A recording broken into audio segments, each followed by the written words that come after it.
नहमदुहु व नुसल्ली अला रसूलिहिल करीम अम्मा बाद फ़अऊज़ु बिल्लाहि मिनश शैतानिर रजीम बिस्मिल्लाहिर रहमानिर रहीम। अस्सलामु अलैकुम डियर व्यूअर्स, आपके फेवरेट इस्लामिक इंफॉर्मेटिव चैनल से मैं हूं शब्बीर अहमद।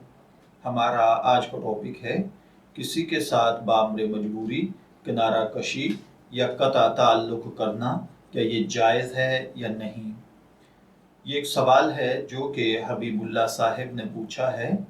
वो कहते हैं कि किसी मजबूरी की वजह से हमारे घर में ये प्रॉब्लम रहती है कि मेरी वाइफ अपनी बहन को घर नहीं बुलाती, ना ही उसके घर जाती हैं, लेकिन फ़ोन पर उनसे राब्ता रखती हैं। तो वो कहती हैं क्या ये कता ताल्लुक या कता रहमी में शामिल है।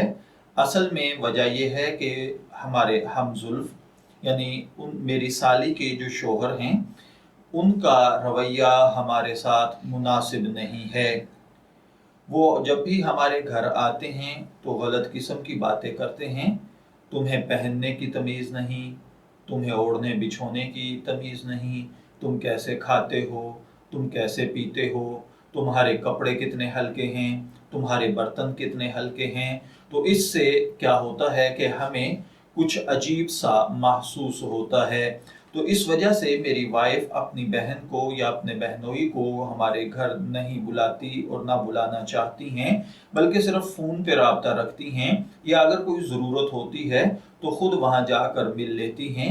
क्या ये मामलात शरीयत की नज़र से जायज़ हैं या नहीं।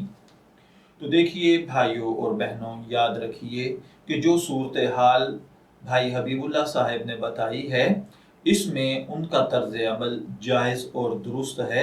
ये अमल कता रहमी के ज़ुमरे में भी नहीं आता, क्योंकि इनके हमजुल्फ इनकी बीवी के लिए वैसे भी गैर महरम हैं। उनके सामने आना, उनसे बातें करना शरन वैसे भी जायज़ और मुनासिब नहीं है, चाहे जाए कि उनकी बेहुदा बातों का जवाब देना। तो इस अमल में जो ये भाई बहन कर रहे हैं ये कता रहमी में या कता ताल्लुक में नहीं आता। मैं दुआगो हूँ कि अल्लाह ताला हमें इन बातों को समझकर इनके मुताबिक अमल करने की तौफीक अता फरमाए।